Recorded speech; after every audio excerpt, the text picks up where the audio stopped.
Good afternoon, everyone, and thank you for joining us for the last session of day one at ITW. We've got a great session here for you all, looking at what's next for satellite. And we've got a great moderator leading this discussion, Patricia Cooper, who's the president and founder of Constellation Advisory.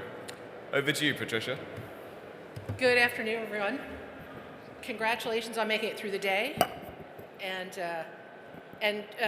it's great to see you all in person. It's really lovely.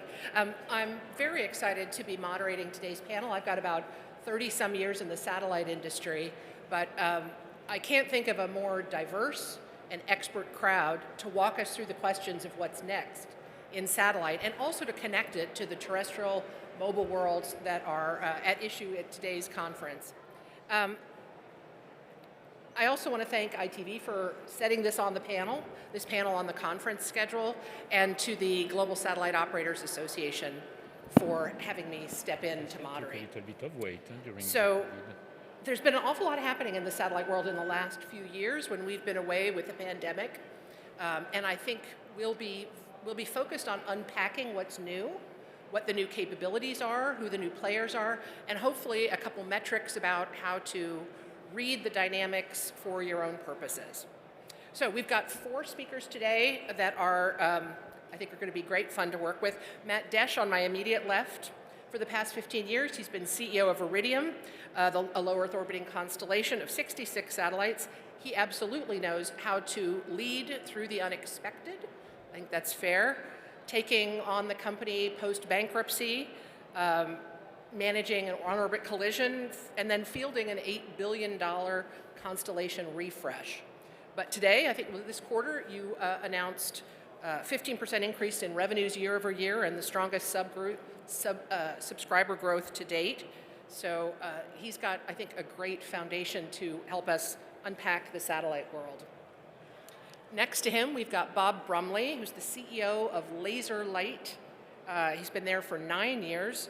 It's a data services company which just happens to use satellites as part of its infrastructure, and they're focused on using lasers in space for an optical satellite as a service. Like Matt, Bob has a background that's quite diverse: investment, satellite, and of course heritage in the telecom world at his start. Next to him, we have Eric Gillenwater, who's the vice president and business head for global carrier and enterprise at OneWeb, which is a London-based satellite communications company that's building a constellation of 650 satellites.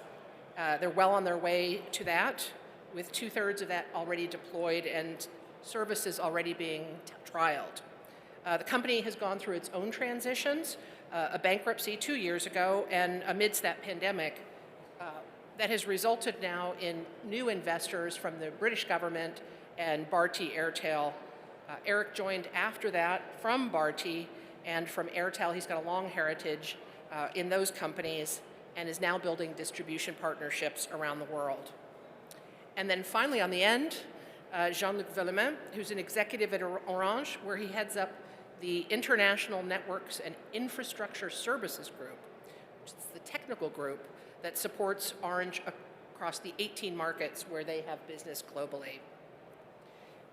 Jean-Luc and I think, have crossed paths by phone or video conference probably over 10 years. We've never been in the same room, so this is very exciting for me.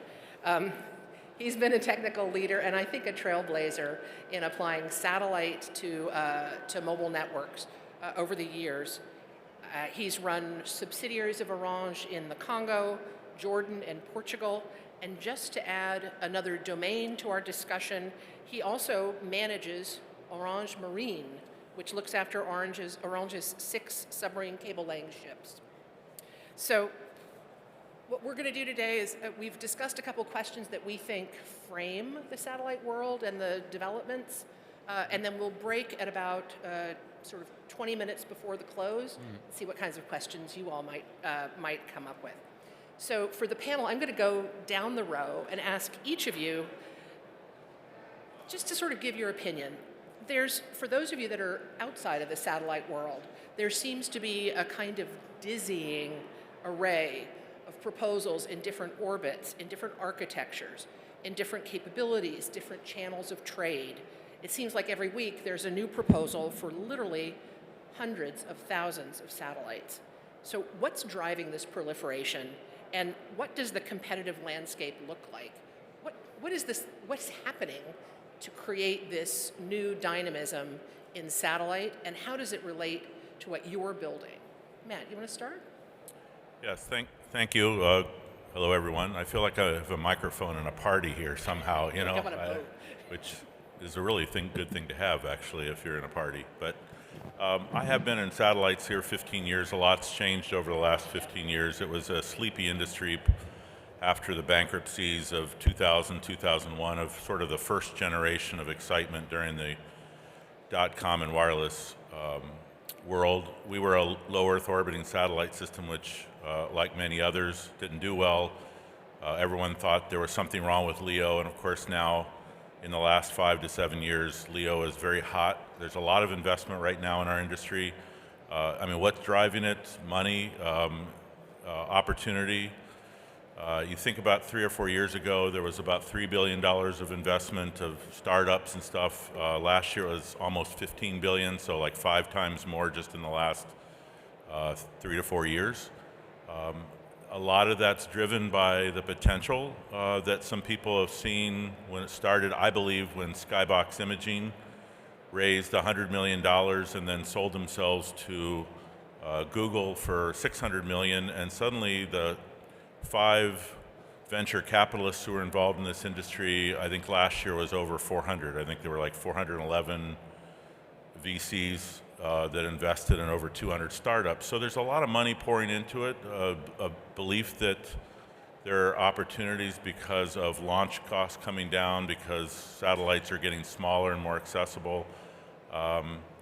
Still a lot of question about how good the business cases are and whether companies will succeed this time around, how many will. I think there's, perhaps too much investment, too many companies, but still it's an exciting place to be. There's a lot of growth, a lot of hiring, a lot of, even though we're very small as it compares to the wireline, wireless world, terrestrial world that I was part of before I got here 15, 16 years ago, it still is a very dynamic industry right now. But we can talk specifics about more. I'll leave it to others here. Bob, your laser light has been developing optical technologies. How do technology developments play into this new wave of investment and enthusiasm and deployment? Well, I agree with Matt with respect to the not only the state of the satellite industry is really, really busy right now. We both remember when it was rather somnolent, a little quiet. The difference is, I think, not just the technology development, but as he pointed out, technology coupled with a good business plan, a solid business case. We have taken some technology out of the Air Force through a program called TSAT, Transformational Satellite, which was between 2005 and 2007. And the Air Force had a crazy idea that was pretty basic from a security standpoint. What is our risk on putting critical national security traffic on the subsea cables, and how do we basically deal with that? Option A is build a lot more cables and then just route around the problem. Option B is overfly the cables, and that leads you to satellite. So now what would be the architecture of a satellite system that has to be capable of carrying submarine cable traffic, capable of overflying the problem, which is the oceans, and also capable of essentially delivering it to the warfighter and the user community? They came up with a program with 3 GEOs, as only the government can do. 3 GEOs and a number of LEOs, and those GEOs in 2007 were to carry optical inter-satellite links. There's a lot of noise today about optical inter-satellite links, but this really goes back to 2007. Those optical inter-satellite links were designed to operate at 40 gigs, which happened to marry up to what at that time was a standard submarine cable circuit. So you now have an equivalent system to subsea cable. 3 of them give you a global footprint. You bring up the signal, you move it around, then you bring it down. Then the next thing they did was bring it down optically through inter-satellite links to LEOs. And then the LEOs in turn, and this is where it got tricky, would convert it on board from optical to RF. And then they would use what we would call a splitter. And Matt's sitting, he's going to sit here and roll his eyes because all the technical challenges associated with this, of a GEO hitting a LEO, then converting it in flight, and then being able to deliver it to multi-spectrum to essentially the warfighter community on the ground, was part of the program, and the program was canceled in 2007. And that was partly because the funds were redistributed for the surge. We picked it up in 2011, 2012, looked at it and immediately got rid of the GEOs, took it down to MEO. Once you move the satellites down to MEO, you don't need the LEOs. You're close enough to the Earth from a latency standpoint that you really invest in ground infrastructure. And then we flipped the architecture from it being satellite-centric to terrestrial-centric, incorporating the satellites into the network, which means you really have to build the satellite network equivalent in operation, essentially in protocol, to the ground network. So you're really working backwards from the ground network. So the punchline is that LaserLight is not a satellite company.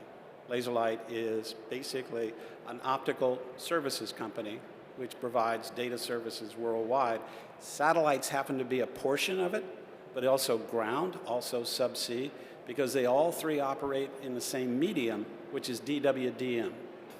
10 colors distributed through satellite, through fiber, and through what would be subsea on a common platform.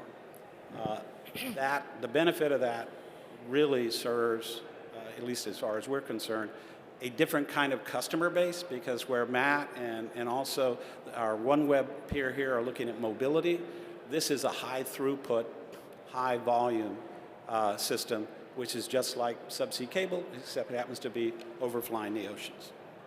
All right, Eric, you've had great inputs from Bharti Airtel, from the UK government.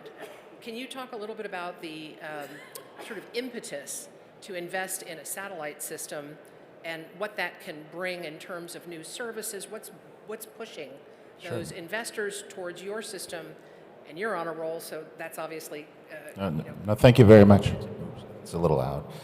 Thank you again. So I think what we're seeing out here, and this again is really working with our different distribution partners, our carrier partners across the globe, is really a strong push of latency-driven applications. I mean, that's really the thrust is around low Earth orbit satellites and the use cases that are enabled with low latency, cloud-based, fueled, situations. I mean, some of these, use cases that are really jumping off the map for us are around, community broadband, mining, energy, mobile backhaul. Some of these use cases that, again, historically, when there wasn't really the big requirement for low latency, but due to, whether it's, Azure, or AWS, or Google Cloud, or whatever, the latency thresholds are becoming so tight that these organizations or these companies, these enterprises, the underlying utilities can only work when there's a certain latency budget,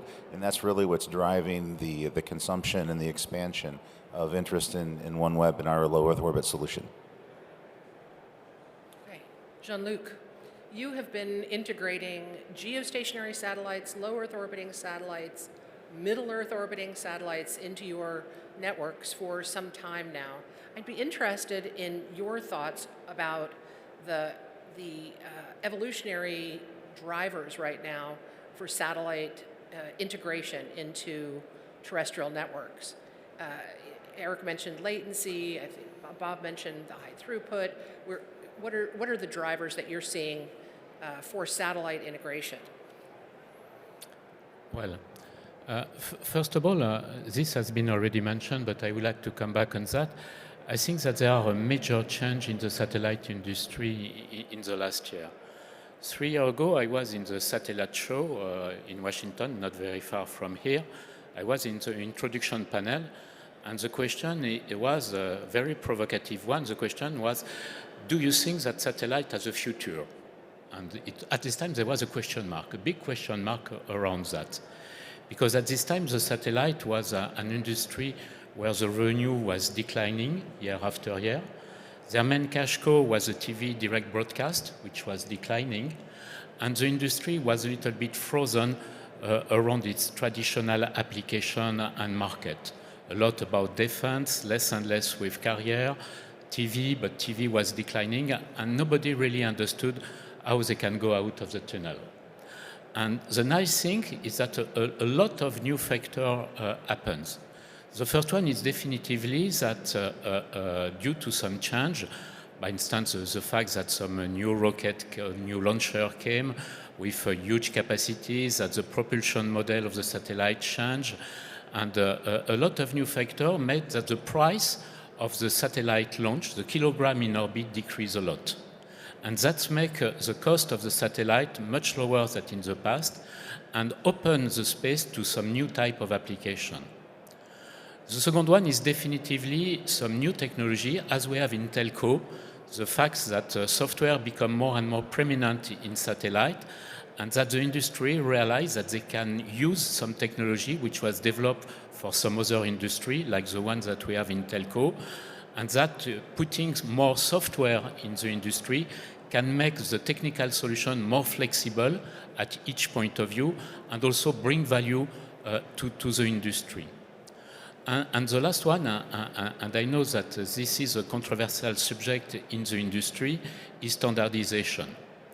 On an historical point of view, satellite industry was an industry where each operator, each manufacturer made its own solution. If you want to use a modem of a satellite A, there is a good chance that is not compatible with a satellite B. And this is exactly the type of situation that we have in the mobile industry some years ago, when the mobile industry remained a niche market for very rich people which can pay a huge amount of money, where no roaming exists, and each have to manage its business at its own border. And I think that there is a real change in the satellite industry. People realize that they cannot continue to work as a single industry. They have to work much more closer than other industry, like the telco one, okay? That we could be, us, the telco operator, a real partner, and we can bring value to the satellite through different type of application, and that opening the world to the standard will be a key to open also some new market. Everybody knows now that 5G is not strictly sensus a mobile technology. It's a satellite technology too by standard. So which means that on a core network element of 5G, you can have a direct connection by satellite. And this opens some new room. And this is designed on a fully standardized way by 3GPP.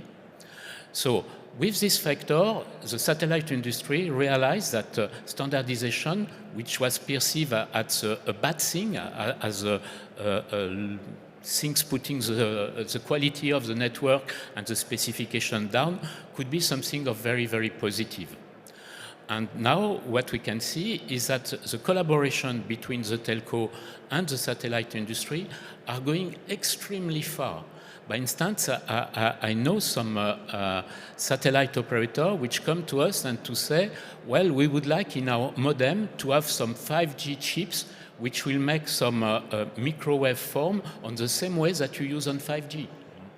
And this has a huge impact in terms of cost. That means that a satellite modem which costs 100 and sometimes $1,000 of dollars will cost 10 or maybe a very few hundred of dollars. That completely changed the scale.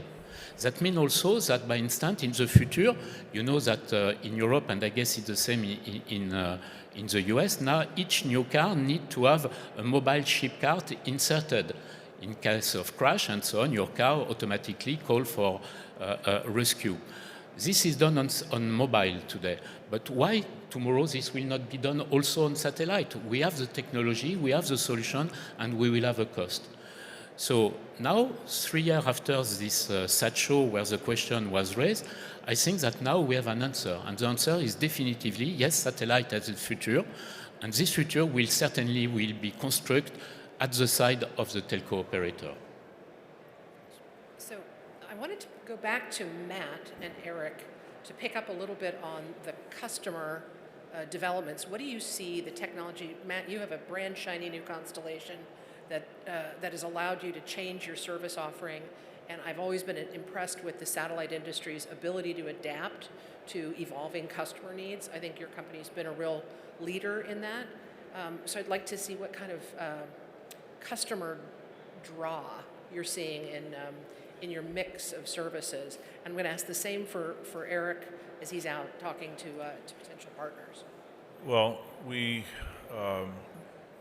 traditionally satellites have been focused in geostationary orbit, or more recently in recent years, on broadband, high speed, as much as you can get, usually called very small aperture terminals, VSAT.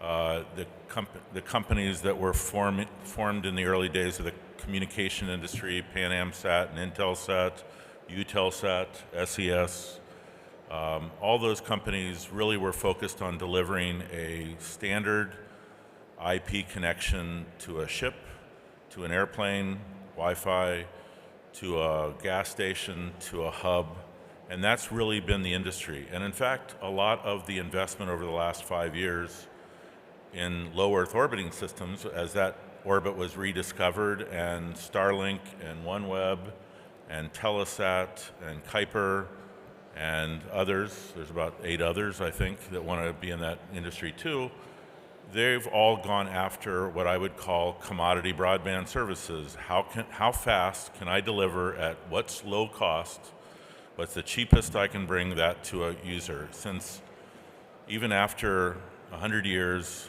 wireless and wireline only covers about 12 or 13% of the planet.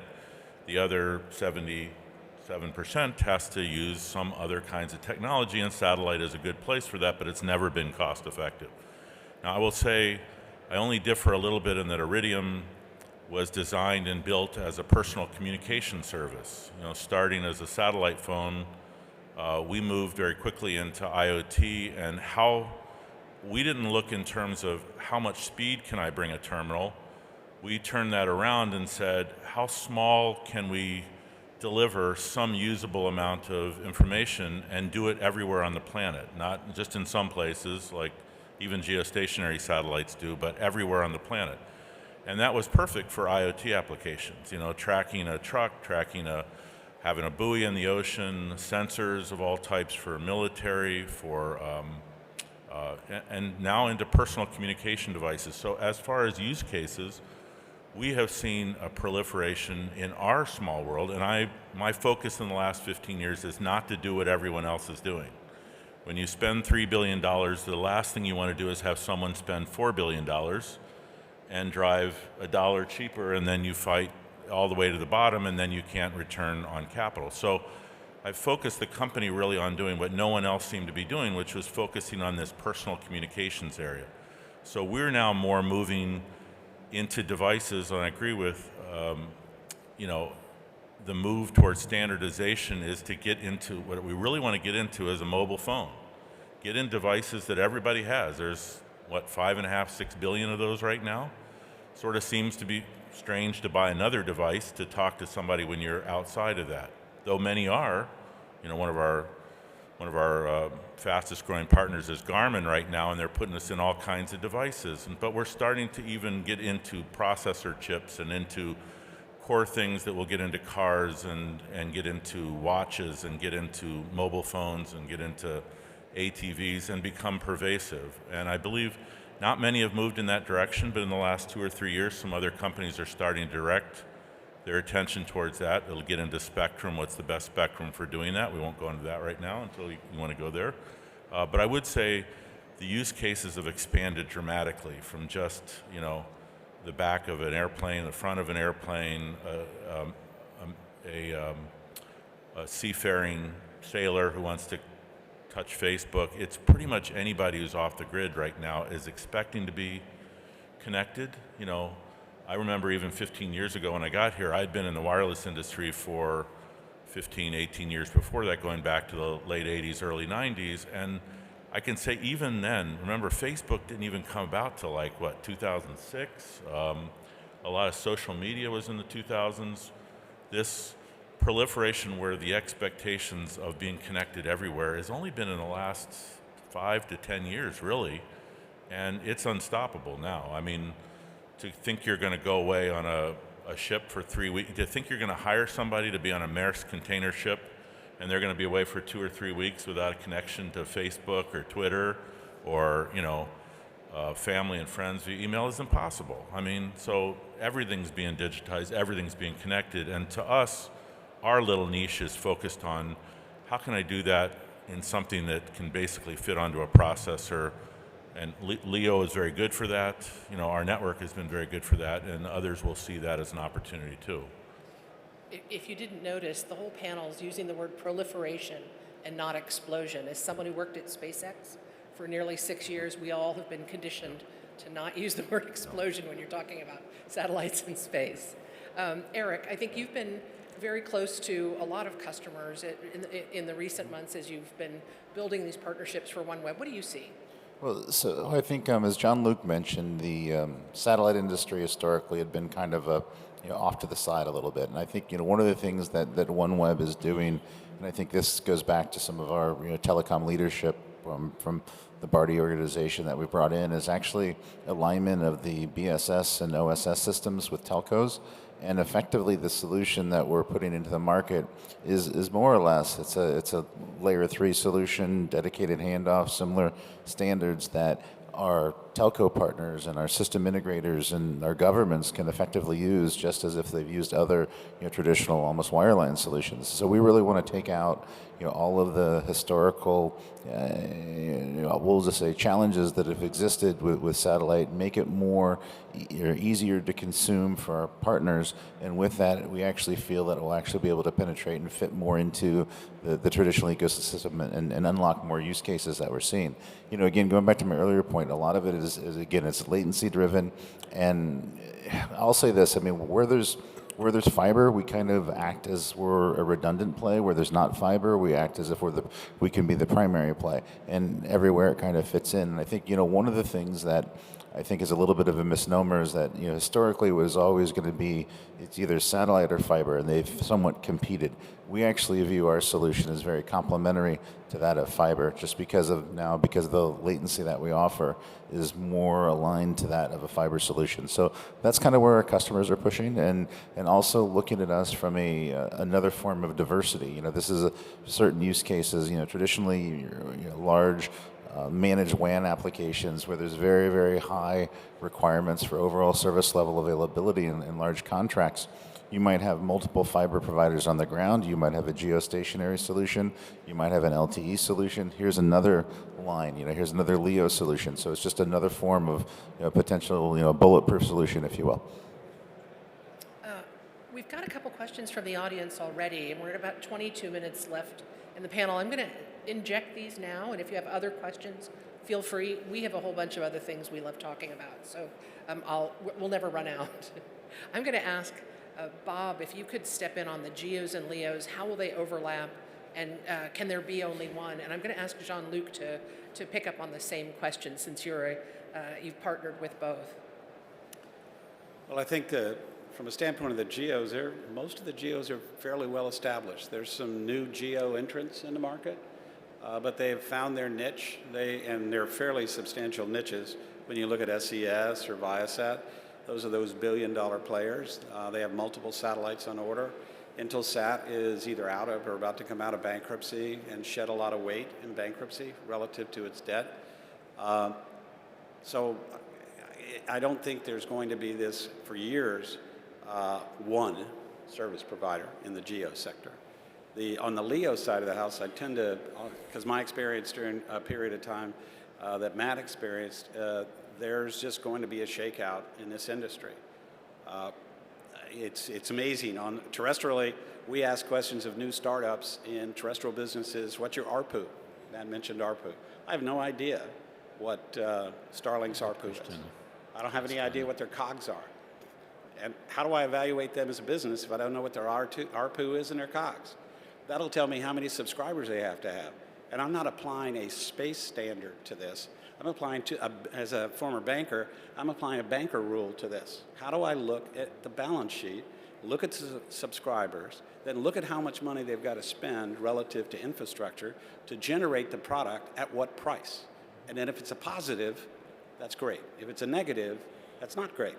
And so the shakeout is one of two things. Matt and I worked together in a period where some of the companies that were in this market were defying gravity. Gravity meaning the gravity of the pull of economics. There's a lot of companies in the LEO space right now that are defying gravity. And the ones that have, for example, I've followed OneWeb. They've gone through their processes. They've come out. They've established a really solid business case with a partner. They've gone through a process that now you can figure out what their ARPU is, what their COGS are, et cetera. Matt's doing the same thing. The big ones, I'd say if you're really talking about Starlink versus Kuiper versus Telesat versus what would be maybe one or two others, Starlink is defying gravity. Telesat is already feeling the effects of gravity. I would say Kuiper is immune to gravity because it is Amazon, and it really is going to be more of an internal support network versus, say, something is out there as essentially a standalone business. So, but there'll not be one. There's never just one. Jean-Luc, can you give us a little insight as to your business process, your deliberations in partnering with companies that operate at different orbital architectures, LEO or GEO? And is it latency? Is it throughput? Is it constancy and maybe reliability? What are some of the factors that differentiate between those two for you as? Yes, thank you. It's an interesting question. And I have a personal conviction is that GEO, LEO, and MEO will continue to coexist during a very, very long time. They are very different on a technical point of view, but they are also very different on an economical point of view. Without any offense to my friend of Constellation, a Constellation is a very nice technical system because it's deliver low latency, it's provide a global coverage and so on. But on a pure financial, if you look at the cost of a megabit, of a gigabit, or whatever which is delivered on the Earth, Constellation is much less effective than a geostationary satellite. Because a geostationary satellite has a relatively small cost and is able to concentrate a huge amount of bandwidth on a very limited amount of coverage. And this is an unbeatable economic equation. The Constellation, at the opposite, you have a global coverage, but making a global coverage costs the hell. It's got a huge amount of data. And you have also to do not forget that about 60% of the Earth is just covered by water. And, well, the ARPU of the fish is not so good. So it's a big amount of your money that you invest in your Constellation, which is not providing you any return on invest. So on economical point of view, as well on a technical point of view, they are very different. And which is important also is that you can consider that it's two different solutions and there is no possibility to combine them. But this is not true anymore. Using the same technologies that we have in the telco industry, which are in fact some orchestration, you can have a very dynamic orchestration system where on a real-time basis you can decide to switch your content, your traffic, because it's more sensitive to the delay or because it's more critical. You can decide and switch in dynamically between a geostationary solution from a LEO or from a MEO. And this will give a lot of flexibility. So for me, the future is more by combining the strength, and all the industry understood that. For instance, OneWeb is working very close of Eutelsat to provide some combined GEO and LEO solution. And the future for me is really a combination of a strength more than addition of weakness. So there's a question also about standards, technical standards, which is a little bit of a morass we can fall into. But I wanted to ask Eric about how important it was to consider technical standards for satellites. Certainly interfacing with 5G, there's a criticality to be able to interoperate. But are you looking at satellites operating across different orbital architectures? Do they need to be standardized if you're going to talk from LEO to MEO? I mean, that's 30,000 kilometers transmission Is that something that's necessary? And then I'll come back and ask about tech. So, I mean, I can only speak to our current constellation and what we have right now, but I mean, and I think, John Luke referenced this. I mean, effectively, it's a mobile network. I mean, it's an LTE network that's basically in space. It's just inverse, where on a mobile network, you're driving, and the mobile towers are stationary. In our world, the user terminal is stationary, and the constellation is moving. So it's effectively just a reverse of a mobile network, if you will. So with respect to standards as it relates to able to support 5G and to be able to support layer 3 technology that I mentioned earlier, we want to put it into buckets that make it easiest to consume and easiest for our distribution partners to productize and use in their solutions. But I can only speak to where we are on a generation 1 right now. Is that something that you're looking at for IoT, Matt? So standards, and there are standards in satellites today. We all use 3GPP as our backbone. As you said, OSS, BSS systems, we don't build them from scratch. We try to use provisioning systems, that sort of thing. The question comes, does the air interface from a satellite to an end user device, is that standardized yet? And the answer, for the most part, is no. There is a standard 5G NTN release 17 that's coming. It is usable. It will provide a connection to a 5G NTN device, and nobody is using it. Nobody's deploying it yet. It's only really right now in trials and demonstrations, and it's not really clear how broadly it'll be used. Am I excited about it? Not any more than anything else, unless it delivers way lower cost to me and delivers a better experience to a customer. I would say in the end, customer doesn't care what standard it uses. They only care what's the cost, what's the usability, how many are there, et cetera. Remember, the standardization in the wireline world happened a little differently. It's easy for France Telecom or BT or Deutsche Telekom to say, T-Mobile, to say, I love standards, because they had territory. They bought spectrum around a specific area and only had 2, 3, maybe 4 competitors, and everybody else had to go away, and then they just wanted the lowest cost equipment to deploy and the lowest cost devices. In satellite, most of our territories are global, so we all compete with everybody, and anything you do really at that point, if it's a standard, if somebody else comes along and does it in a slightly different way and slightly cheaper, we're extremely CapEx intensive businesses. You don't just put one cell tower up in the middle of the city like we did back in 1989 and get a business, and then put a second and then a third, and then finally split those cells and go into microcells, et cetera. With satellite, especially in communication, you build the whole network, and it can be billions and billions of dollars, and the last thing you need to do then is somebody else, we have this rush and a billionaire comes along and builds the exact same satellite, and he takes all your customers away from you, which is why Starlink isn't a standard. Elon's not driving to standard. OneWeb's not a standard to the end user device. They have special, unique capabilities, and they're going to fight against each other, saying my terminals are better than your terminals. I offer a better service. I integrate different ways with others. I don't think that's going to change. Somebody may come along, and I know the wireless operators and the wireline operators desperately want us to deliver a standard service that they can just, without any cost, extend their footprints, because they're stuck. They've gotten all the subscribers they can. They're not growing very fast, and they would love to have the rest of the world. But I want the rest of the world on my terms. I want to just be able to offer it, and I only make money. I sell to my customers, and they basically make money anywhere they are in the world. And there are a couple people trying to do that, and that may work out. I think it's going to be 10 years away at the minimum, and it's not going to happen real fast. But and I don't know if those companies will survive long enough to get to the point where they can deliver that. So we'll see. I do know I want to deliver service straight to a mobile phone, but I may not do it using 5G NTN. I might have to do it in other ways, but I definitely want to expand my customer base. We've had a question about edge computing on orbit, and I wanted to go back to Bob and ask, your laser light is using optical to increase, huge bandwidth between satellites and to the ground. Are you seeing a push to move more capability, more brain power, more computing power to the spacecraft, or are you looking at optical to continue to leave it terrestrial? We're, at least our design is doing the opposite. That is, we're putting what we call simplicity aloft, intelligence or complexity on the ground.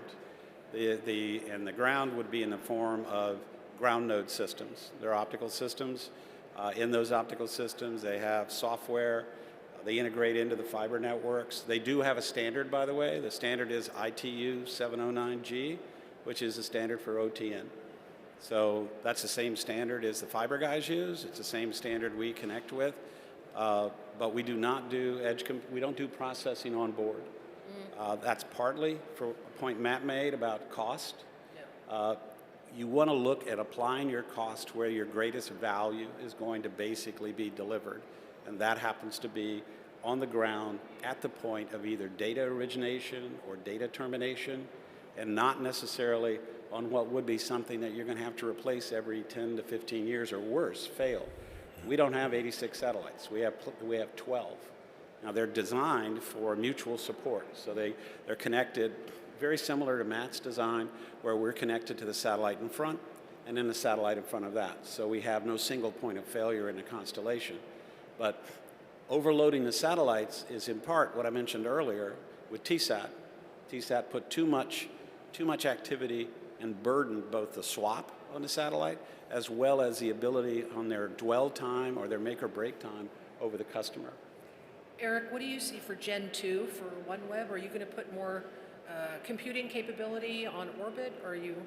We're right now we're looking at multiple designs. We're surveying. We're working with our current distribution partners and getting their ideas on how to scope it. But right now it's still a little bit of an open dialogue and open book. So I can't comment further on what that design looks like. All right.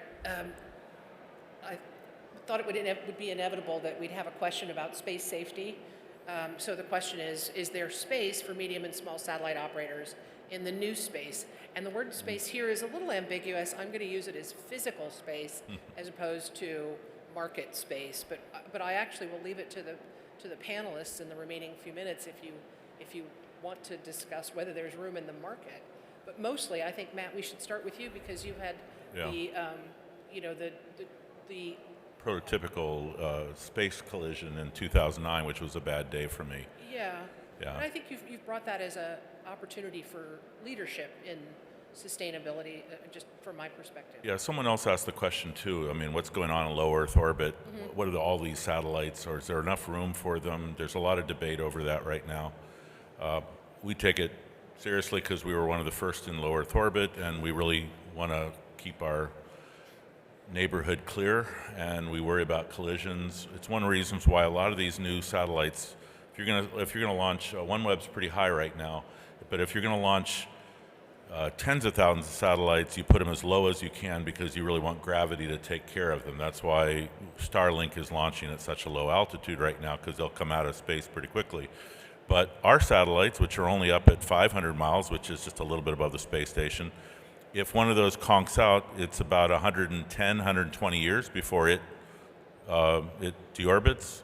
When a OneWeb satellites conks out at their altitude, it's over 1,000 years. So you can see why it's a concern, because it's not just that we're going to run into something right now, it's the fact that the satellite, if we don't deorbit it appropriately, if it dies prematurely, if we can't bring it down then it's going to be a debris collector. But I want to just say, first of all, space is huge, even low Earth orbit. I know you've seen those pictures. They make great graphics. Each piece of debris on those is about the size of Delaware. It isn't true. The real debris is the size of your thumbnail. It's a paint chip. It's a small nut. It's a piece of debris, but it's going at 17,300 miles an hour, so it's dangerous. However, gravity doesn't do it justice. You don't see it going by. Even in our case, we've been in low Earth orbit now over 20 years. Our satellites don't get close to something to require us to move but once a week. Now, we only have 75 satellites, but we're going through the busiest part of orbit. And when we move them, we only have to bump them one direction or the other 50 meters or something like that, and it's no big operational issue, and it's not hard to do. So it's not a problem right now. What we all worry about is creating an environment where, just like climate change, if 30, 50 years from now, you've created too much junk up there, if people are launching crap and it doesn't work out, if it dies prematurely, then you could create an environment long term that would be a concern. So it's a long-term problem. It is a real problem that everyone should worry about, but it's not an imminent, oh my God, Sandra Bullock should, get out of the spacecraft and go someplace. So it's not that.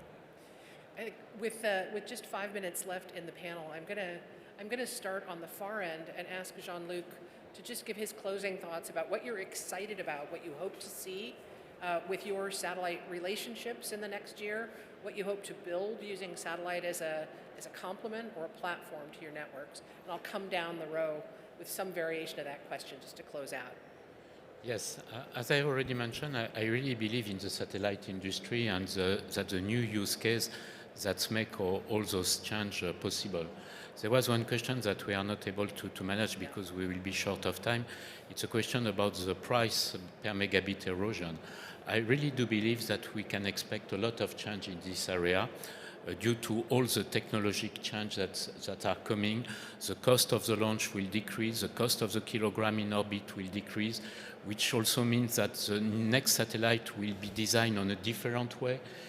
Today, when you build a satellite, you need to plan to have a satellite during 15 years in orbit because it's very expensive. The cost of the launch is very expensive, and you need some time to amortize your launch. If in the future the cost of the launch, the cost of the kilogram in orbit decrease, the price of the megabit decrease. There was also some question about small satellite. I do believe that we will have more and more niche constellation, niche satellite approach, and so on. So I really expect big, huge new things coming in satellite in the near future with a lot of opportunity. The fact also that, as I've mentioned, the satellite become more and more software-based will allow us to integrate them in our service on a much more easy way than in the past, where you need to realize some physical interconnection, which was very difficult to manage. So I really do believe that now we have a very bright way in front of us. Thank you, Jean-Luc. Eric, I know you're excited about completing your network soon. What else do you see in the remainder of the year that's exciting for you? So I think for us, this is really exciting. We're active commercially at 50 degrees north. As you'd mentioned, we're roughly 2/3 to fully completing our constellation, but we are providing service in the Alaskan, Canadian, UK markets right now, and really seeing the impact from some of these use cases. Seeing capacity where there hasn't been capacity. People been able to connect that they haven't connected. I know this is very cliche-ish, but it actually does hit home when you're working in some of these remote places. So we're really excited about it. I'm really excited about our business model and working with the carriers, not working against them. Really looking to be part of the solution, not the solution. So that we feel really confident about, and we've invested. Again, going back to some of my traditional telco roots and the telco roots of our leadership, we've been operating within the telecommunications ecosystem. Look at the event here that we've been participating in some shape or form, for the last 15, 20 years. And so we're really excited just to extend that telco model into the satellite space. Thanks, Eric. Bob, I know you had a big announcement this week. You want to give a quick thumbnail about that as one of the things you're looking forward to for this next year? Yes, we're really, really pleased that in probably the last 6 to 7 months, we've been able to move into what would be finalizing then the beginning of the construction of our ground network. I started this out by saying we're not a satellite company. We are building the ground network. The satellites will be under construction to be integrated later because it takes 36 months to get this constellation built. In that period of time, that ground network is going to be an advanced software-defined network that is essentially going to run on what would be a very interesting protocol with the ability to bypass TCP/IP. That'll give it a lot more speed, it'll get a lot more efficiency, and also address some latency issues associated with distribution. And who's leading that for us is our strategic integrator. and also our prime vendor for our beta trial, which is going to occur in Africa in the third quarter, is Nokia. And we're really pleased that Nokia and we have come to an agreement that they would take us on in this area and work with us on a global basis. So it's been a big couple of months for us. Congratulations. Matt, 15 years in, I know you still get excited about the industry, and I'd like to hear what it is that you're looking forward to in these last few minutes here for the year ahead. Well, you know, space and rockets are cool. We all think that, even if you're not in it, and it has been. It is. It's fun to be around the whole idea of something that is physical and delivers something very important. I mean, we're all very mission oriented. We know that we're saving lives in Ukraine right now because you can't, you know, when the cell tower gets blown up, we know we're going to support somebody. We know military uses sensors all over the world, that sort of thing. So it's important, but really satellite in the last 25 years has been relatively niche. You know, we're very small compared to the wireline industry overall.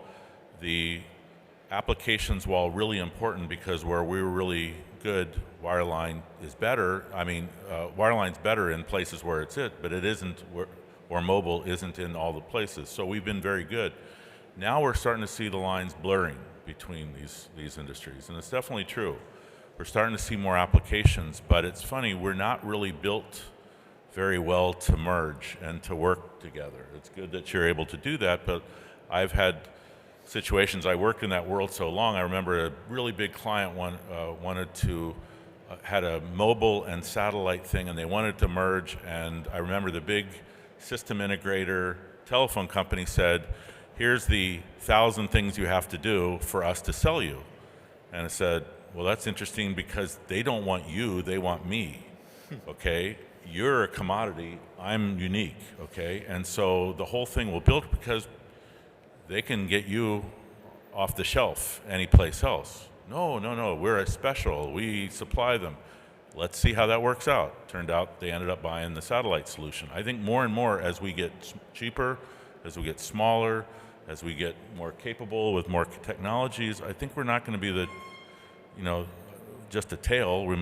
The tail might wag the dog a little bit. So I encourage us not to just say, this is how we work, you guys work our way. It should be, let's figure out how to work together at some place where we can find a connection between us. So a lot of opportunity, and I think it is going to get exciting as these worlds merge more and more in the next 10, 15, 20 years. So I started this panel by saying that an extraordinary amount of transformation had happened in the satellite world in the last 2.5 years while we were, away. And I think this panel has really underscored that. I would encourage you to watch this space over the next year. There's a lot of exciting developments still to come. And I'd like you to help me thank our panelists, Jean-Luc, Eric, Bob, and Matt, for an excellent exploration. Thanks all.